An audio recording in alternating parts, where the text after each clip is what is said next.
ada hal-hal yang sulit dalam agama bukan berarti disuruh kita give up, bukan. Tapi disuruh kita untuk terus berusaha, jangan menyerah. Karena emang gak akan berhasil sekali, maksudnya kayak gitu. Kalau kalian pengen istiqomah sekali, gak akan berhasil. Coba lagi, gagal, ulangi lagi, gagal, ulangi lagi. Terus saja, sampai benar-benar sampai di level istiqomah. Kayak dulu kalau misalnya kita suka ngabisin waktu yang agak-agak kurang berkualitas sih, kayak main game gitu. Awal-awal main game kan langsung baru pertama main udah kalah ya. Terus nyoba lagi naik level kalah, nyoba lagi level 2 menang, level 3. Sampai akhirnya kita bisa tuntasin tuh game. Ini kenapa dalam urusan kayak gitu kita entertain, kita bisa begitu istiqomah, komitmen banget, kekeh gitu. Nah, dalam agama, dalam kebaikan, gak usah ngomongin istilah agama deh. Dalam kebaikan aja. Kalau kita bisa kekeh, kita bisa, pokoknya saya pengen banget jadi orang yang istiqomah dalam kebaikan-kebaikan. Maksud Allah, coba lagi. Gak berhasil, coba lagi. Gagal dikit, coba lagi. Melendoi, coba lagi. Terus aja coba. Ini istiqomah teman-teman. Sampai Nabi aja beruban. Artinya Nabi itu mikir banget pengen istiqomah. Kayak misalnya saya catat beberapa kebiasaan kita, kayak misalnya pas lagi reunian gitu ya, ketemu dengan muatan teh. Kalau ketemu sama dia terus jadi pengen balikan gitu kan ya. Apalagi kalau pas ketemu tuh jadi kayak teringat, dia pakai baju yang dulu kita pas udahan dia pakai baju itu loh. Jadi kayak flashback, langsung balik lagi ke cerita-cerita dulu kita pernah jalan ke sini, dulu kita pernah seru-seruan, kita pernah gila-gilaan bareng, kita pernah apa segala macam gitu kan ya. Kayak hilang akal berdua, terus jalan kayak orang mabuk gitu di tengah jalan, tengah malam, terus teriak-teriak, terus marah-marah di bawah hujan gitu. Apa maunya kamu? Enggak, aku cuma pengen kamu. Udah rame gitu-gitu. Terus jadi kegoda nih pengen balikan. Nah, istiqomah adalah pokoknya saya udah azam, bertekad saya gak akan balikan kecuali dengan cara halal. Itu istiqomah tuh. Dia kayak ngasih harapan lagi gitu. Mulai akun lo apa sih, gue pengen ngefollow. Mulai ada cari-cari harapan, ngasih-ngasih harapan gitu. Mulai caper-caperan, mulai basa-basi lagi. Ada sinyal-sinyal pengen balikan. Tapi kita tahu dia gak mau serius. Arti serius dia gak pengen halal, cuman pengen seru-seruannya doang. Berarti istiqomah di sini adalah saya gak bakalan balikan kecuali dengan saya terima nikahnya kamu. Kamu ambil deh cincinnya, pakai Bruno Mars lah pokoknya. Marry you. Kalau lo pengen balikan, ya udah ambil cincin ini, kita nikah aja. Terus habis itu kita bisa seru-seruan, gila-gilaan habis nikah. Nah, ini namanya istiqomah nih. Gak mau balikan kecuali dengan cara terhormat. Terus kayak lagi punya duit, ngelihat ada teman kita kayak bedah plastik gitu, apa bibirnya pengen disuntik, jadi lebih tebal misalnya kan ya, kan lebih keren, lebih seksi gitu. Gue berapa sih kalau mau pengen nebelin bibir?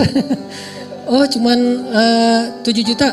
Wah gue ada nih uang hadiah ulang tahun gue dari nyokap misalnya 5 juta, terus dari ayahnya 5 juta, 10 juta nih. Bisa nih kayaknya gue suntik-suntik bibir biar lebih tebal gitu, kayak siapalah gitu, gak usah disebut namanya. Nah ini kan godaan ya, kita bisa tapi gak boleh, itu kan godaan banget tuh. Kalau pengen tapi gak bisa, ini gak terlalu ngegoda sih. Pengen dan mampu itu godaan banget tuh. Pengen tapi gak mampu, ya sabar aja. Gue sabar orangnya, kenapa? Gak bisa juga, gak mampu gitu. Tapi kalau bisa, mampu, kayaknya udah gak ada masalah, kita masih nahan, berarti istiqomah insya Allah. Jalan nih, duitnya sih nipis, tapi jalan bareng teman-teman. Lihat Onitsuka gitu kan ya, wah nih modelnya warnanya gua banget nih. Misalnya dia senang warna-warna tanah gitu, warnanya, oh ini coklat nih Onitsuka, terus lagi ngetren gitu kan, anak-anak SMA pada pakai, teman-teman sekelas pada pakai, semuanya Onitsuka, kecuali saya sendiri yang masih pakai apa gitu kan ya, yang lain pada Onitsuka pengen beli, tapi nggak ada cash, nggak cukup juga duitnya, harus nyicil, jangan deh tabung dulu sampai bisa beli tanpa harus nyicil misalnya. Ini orang istiqomah. Dia punya prinsip. Tapi prinsip itu berlaku untuk dirinya. Nggak dia paksain untuk orang lain. Karena ketika prinsip hanya dipaksakan kepada orang lain, dia tuh jadi orang yang nggak nyaman buat orang lain. Udah nggak asik lagi.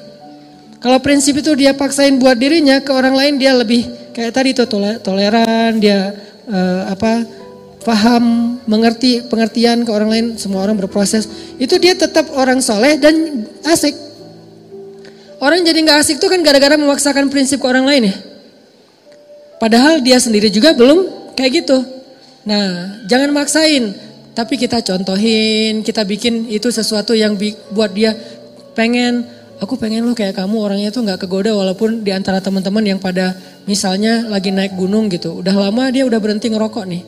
Pas kali-kalinya lagi pengen ke gunung, dingin, yang lain pada udah coba aja sebatang. Enggak lah, gue mah daripada ngerokok mending gue permen aja deh gitu misalnya. Ini istiqomah kan, dia udah komitmen gak bakalan ngerokok lagi karena kata dokter itu gak sehat untuk dia. Dia pernah sampai masuk rumah sakit gara-gara itu. Udah dia azam, dia bertekad gue berhenti ngerokok. Teman-temannya semuanya ngerokok, dia gak akan nyalahin orang lain. Kalau lain ngerokok enggak. Yang penting saya udah gak lagi sekarang. Soalnya dia mungkin pakai bahasa-bahasa yang lebih santai lah. Kata dokter udah gak boleh, soalnya gue ada kayak paru-paru gitu. Nah ini orang yang istiqomah tetap asik. Jangan sampai kita sok istiqomah gak asik pula. Istiqomah belum, gak asiknya ya. Kenapa? Karena kita juga belum punya prinsip hidup, tapi maksain orang tuh harus berprinsip. Ini gak enak banget nih. Toh Nabi aja kayak tadi tuh, beliau punya standar ideal banget, tapi ke orang lain gak pakai standar itu. Jadi Nabi itu punya dua standar loh, standar diri sama standar orang lain. Kalau standar diri sendiri, yang saya sering share, sholat qobliyah zuhur itu 4 rakaat, itu standarnya Nabi. Tapi begitu sholat qobliyah zuhurnya depan orang lain, pakai standar orang, 2 rakaat aja deh yang ringan. Standar Nabi, tahajud itu 1 rakaat 5 juz 1 rakaat. Tapi kalau sholatnya bareng dengan orang lain, bacanya yang ringan-ringan aja deh. Al-Muluk aja dibagi 2 misalnya. Sesekali doang Al-Muluk dibaca 1 utuh, 1 rakaat. Kenapa? Karena Nabi itu orangnya soleh, asik. Solehnya ke diri, ke orang lain asik. Bukan ngebiarin ya, tapi gak maksain. Bukan ngebiarin tapi gak maksa. Apalagi bukan cuma gak maksa, kadang-kadang belagu lah gitu. Merasa udah paling keren sendiri gitu di antara teman-temannya. Padahal dulu dia juga berproses. Ini istiqomah teman-teman. Yuk kita belajar satu hal aja dulu. Coba kita latih. Bisa gak kita komitmen dengan satu program kita nih. Saya tahun 2018 pengen program misalnya berat badan gak boleh lebih dari, kalau saya karena tingginya sekian misalnya berat badan sebutlah maksimal 65. Idealnya sih 60. Kalau udah lebih 60 berarti saya udah gak istiqomah. Push up. Minimal sehari push up 50 kali. Bisa gak istiqomah dan dawam? Istiqomahnya apa? Makan gak boleh lebih dari jam 7 malam misalnya. Malam sebelum tidur minum air hangat. Atau malam jam 9 itu paling telat minum air hangat. Karena katanya ya, bukan saya juga gak ngerti. Katanya kalau minum air hangat itu membakar lemak. Gak tahu sih. Atau treadmill, lari, sepeda seminggu 2 kali misalnya. Terus pull up minimal sekali pull up itu 5 kali deh. Kalau nggak mau banyak-banyak 5 kali. Latih terus. Nah dawam dan istiqomah dengan pantangan-pantangan. Dawamin programnya, istiqomah dengan pantangannya. Nggak boleh kebanyakan gula, nggak boleh kebanyakan soda. Mulai belajar minum kopi sedikit gula sampai minum kopi nggak pakai gula. Terus juga nggak pakai soda. Yang soda-soda mulai ditinggalkan. Terus lama-lama mulai dawamin air putih, makan makanan yang sehat, pola hidup, tidur yang cukup. Semua ini adalah istiqomah dan dawam. Satu hal aja, pokoknya saya pengen ikut sunnah yang kayaknya kece nih. Apa? Six pack. 2019 harus jadi nih badan. Terus latihan, nggak mungkin kan six pack tapi yang lain nggak kebentuk ya. Yang namanya six pack insya Allah kebentuklah semuanya, puncaknya di perut. Kalau nggak six pack minimal 3 lah, 3 juga udah cukup. Atau kalau nggak 3 juga minimal nggak offset lah. rata gitu ya nih. Bisa rata aja udah keren banget tuh. 2018 gue pengen rata. Mungkin badannya tuh gak sekeren Adirai, tapi minimal bisa dibilang otot gitu. Nah ini jalanin, dawamin programnya, istiqomahin pantangan-pantangannya. Satu hal aja. Kalau mau ngomongin hal-hal yang sifatnya sunnah tapi kece gitu. Kalau mau sunnah yang lebih bold dan gak usah diomongin ke orang lain, pokoknya 2018 gue pengen hafal 5 juz. Ini bold ya, bukan yang lebih entertain. Buat sendiri aja, pengen 5 juz. Gak usah diumum-umumin, gak usah posting 2018 5 juz. Ngapain diposting? Yang kayak gitu-gitu. Kalau yang mau diposting banyak main, banyak manfaat, gak apa-apa posting. Kan gak ada riak juga kan? Wah main riak, gak apa-apa kalau main riak Maya. Tapi kalau saya posting banyak tilawah, banyak salawat, agak-agak gimana gitu. Karena saya ngerasa belum banyak tilawahnya. Masa saya tilawah misalnya sekali sejuz sehari, bilang banyak. Sementara guru saya, anggota dewan di Jakarta tuh sehari 10 juz. Dan itu dari sejak kelas 6 SD udah kayak gitu. Sehari 10 juz, murajaah hafalannya. Berarti 3 hari khatam, 3 hari khatam. Beliau baru boleh bikin tagline banyak tilawah. Dah kita baru 1 juz gak usah bikin banyak tilawah. Udah aja yang realistis lah, banyak main tapi jangan banyak dosa. Karena kalau main riak gak masalah, gak akan menggugurkan pahala main ya. Ustaz, jangan riak tuh dengan main. Emang pahala gitu. Kalau niatnya untuk dakwah mungkin pahala. Tapi setidaknya amanlah dibandingkan ibadah. Coba 2018 saya pengen 5 juz. 5 juz itu setahun. Jangan dikejar sebulan. Gak bakalan jadi tuh. Kecuali kita benar-benar fokus tinggal di pesantren yang hafal Quran. Kayak gak ngapa-ngapain. Kalau normalnya mah untuk kita lebih realistis setahun deh 5 juz. Mumpung saya masih 19 tahun nih. Target nikah 24 tahun. Ada 6 tahun kan? 6 tahun setahun 5 juz. Jadi tuh. Akad nikah. Qul a'udzu birabbin nas. Wah gitu doang. Jangan lupa. Ini ayat surat terakhir yang saya hafal. Dari Al-Baqarah maksudnya. Bukan Qul a'udzu birabbin nas baru mulai ya. Qul a'udzu birabbin nas itu udah selesai.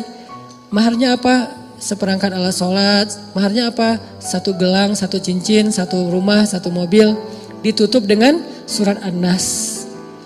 Daripada ditutup dengan surat Al-Baqarah, Alif Lam Mim misalnya. Surat An-Nas. An-Nas setelah dia menghafal dari Al-Fatihah sampai Al-Falaq ditutup dengan An-Nas. Bisa tuh 6 tahun, setahun 5 juz dibagi. Dibagi per bulan, dibagi lagi per hari. Itu dawam. Jadinya sedikit banget enggak Ustaz, enggak keren Keren kalau dawam. Kalau cuma sehari enggak keren emang.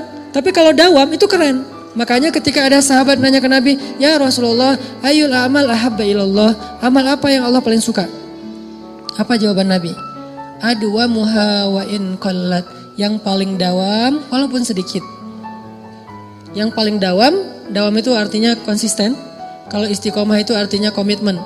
Yang paling dawam walaupun sedikit. Sedikitnya misalnya coba 5 juz bagi setahun, saya belum pernah bagi. Anggap aja sehari ngafalnya cuma 2 baris atau 3 baris. Sehari cuma 3 baris, gak seru kurang keren. Teman-teman saya tuh sehari 1 halaman. Jangan lihat sekarang, lihat setahun. Ketika itu sudah dawam, itu jadi keren di mata Allah. Malah kata Nabi itu amal yang Allah suka banget. Coba bikin program, gak usah banyak-banyak, tapi targetnya dicicil. Jadi bikin program cicilan, jangan bikin program cash dalam amal soleh. Saya pengen nyicil hafal Quran, saya pengen nyicil tahajud. Gimana nyicil tahajud? Mulai dari target saya tahun ini tahajudnya lengkap 11 rakaat, dimulai dari jam 3. Nyicilnya dari jam 4:04. Kan azan jam 4 misalnya 30, ada waktu 15 menit. Salat tahajud apa Ustaz? Witir dulu 1 rakaat. Beberapa minggu, asal bisa dawam aja nih. 2 minggu, setiap malam bisa witir 1 rakaat. Itu keren loh. Daripada semalam 11 rakaat, 3 juz, besok enggak. Sebulan kosong. Enggak gitu. Mending gua 2 minggu ke depan sebelum sholat subuh wajib witir 1 rakaat deh. Gitu aja. Witir 1 rakaat. 2 minggu tuh witir 1 rakaat. Allah tuh sayang banget sama kita.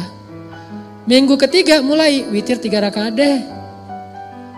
Bulan berikutnya tambah tahajud 2 rakaat, witir 3 rakaat. Mulai bangun jam 4, mulai bangun jam 4 kurang seperempat, mulai setengah 4, mulai setengah 4 kurang, mulai jam 3. Jam 3 udah mulai normal nih, jaga tren itu tuh. Kalau udah dijaga setahun, insya Allah itulah amal yang paling disukai Allah. Baru disebut ahli tahajud. Kalau belum, namanya bukan ahli tahajud, pernah tahajud. Pernah tahajud, pernah tilawah 1 juz ya, pernah puasa Senin Kamis, pernah sedekah, pernah doang. Pahala sih, cuman nanti di akhirat nggak digolongkan dalam golongan itu. Kan di akhirat itu ada golongan ya. Yauma idzi yasdurun nas ashtatan. Ashtatan itu artinya kelompok-kelompok. Masing-masing ada komunitas. Nanti di akhirat itu ada komunitas subuhan, ada komunitas tahajudian.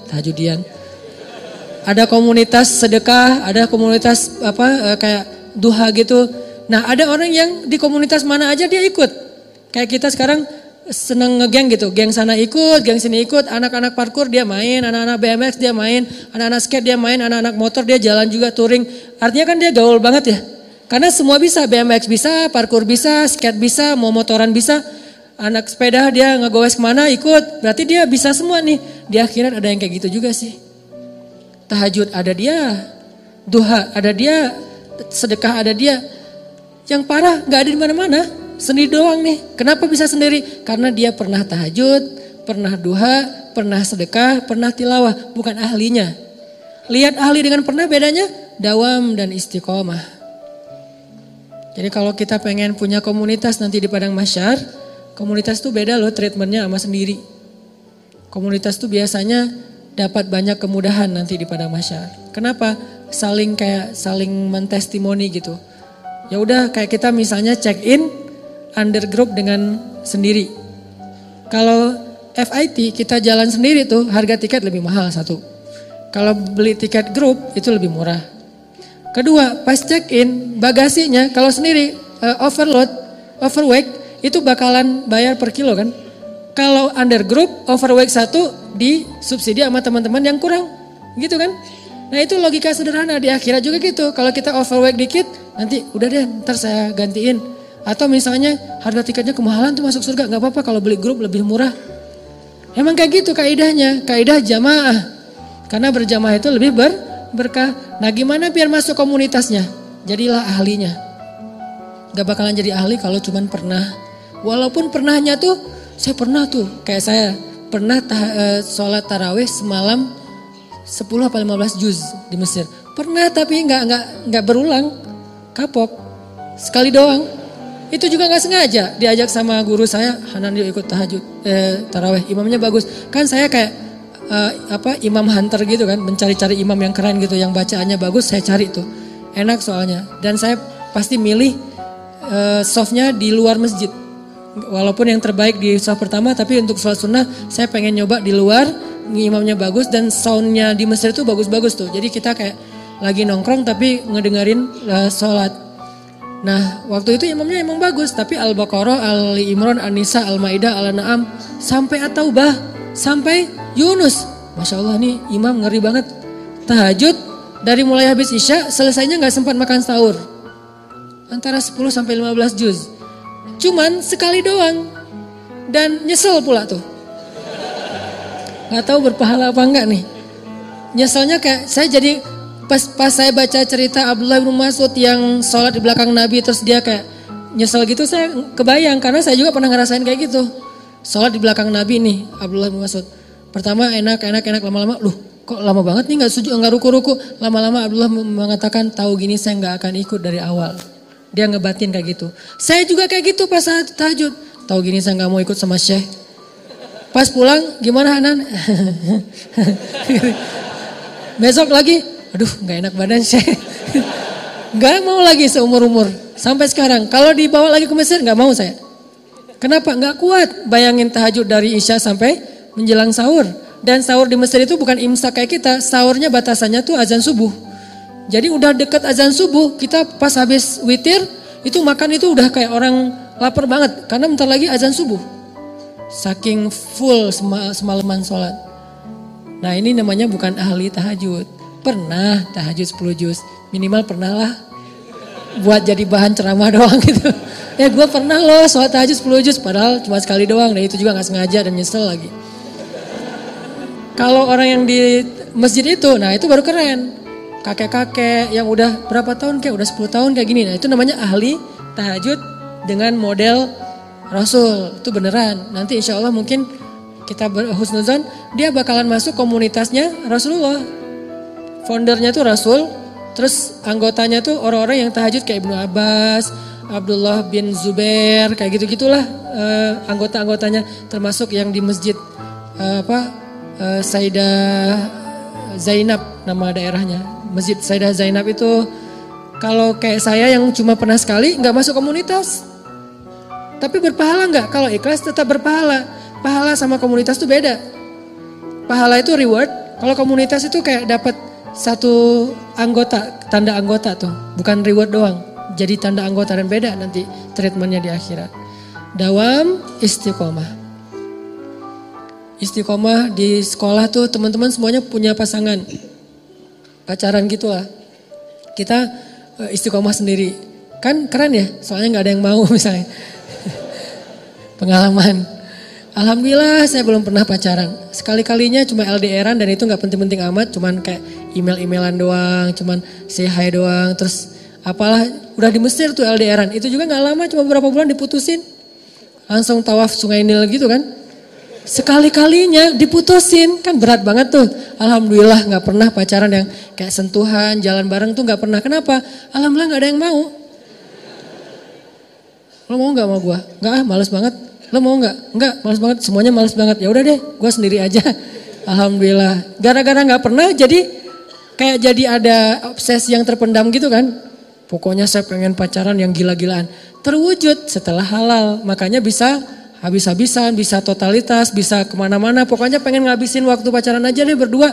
Nah ini artinya istiqomah. Walaupun penyebabnya kadang-kadang emang nasib sih. Istiqomahnya nasib. Kenapa gak pacaran tadi? Gak ada yang mau. Gak menarik, gak berprestasi, gak tajir juga, gak keren. Dulu. Sekarang juga enggak gitu ya. Sombong. Nah artinya teman-teman bisa enggak nih di SMA nih anak-anak SMA ya. Apalagi yang masih SMA. Teman-teman yang lain tuh kayak semuanya pada punya pasangan gitu. Kalau misalnya pas liburan sekolah jalan kemana. Terus di bangkunya ada nama dia masing-masing ditulis di bangku gitu. Kita bangku kosong gitu kan ya. Rapi banget bangkunya. Gak ada tulisan siapa-siapa gitu. Nah ini namanya istiqomah. La tahzan. Jangan khawatir kalau kita istiqomah. Kenapa? Orang yang istiqomah itu kan identiknya kadang-kadang dia kayak kesepian ya. Sendiri, gak punya temen. Terutama ketika dia hidup di lingkungan yang lain pada seru-seruan. Dia sendiri yang gak seru. Akhirnya kayak gak dilibatin. La tahzan kalau kita ngerasa sendiri. Kenapa? Nahnu awliyaukum fil hayatid dunya wa fil akhirah. Kata Allah, kami akan nemenin kamu. Kami, bukan saya, kami. Siapa kami? Allah dan para malaikat. Cuman kita gak ngelihat doang. Tapi sebetulnya kita tuh punya geng. Ketika kita istiqomah itu kalau kita ngerasa gara-gara istiqomah jadi sendiri, la tahzan, jangan khawatir. La tahzan, jangan berkecil hati. La tahzan, jangan sedih. Nahnu awliyaukum fil hayati dunya. Kami temenin kamu di dunia dan nanti kami temenin kamu di akhirat. Allah yang janjiin bakalan nemenin kita. Tanpa niat kita ngejauhin orang lain ya. Orang yang ngejauhin kita gak ada pengen ngejauhin orang. Kalau kita yang pengen ngejauhin orang lain, itu beda babnya. Itu kesannya kita kayak eksklusif gitu, gak boleh. Tapi kalau orang yang ngejauhin kita gara-gara gak bisa diajak happy-happyan, seru-seruan kayak gitu, la tahzan, jangan sedih. Nahnu awliyaukum. Kami akan nemenin kalian kata Allah di dalam Al-Quran.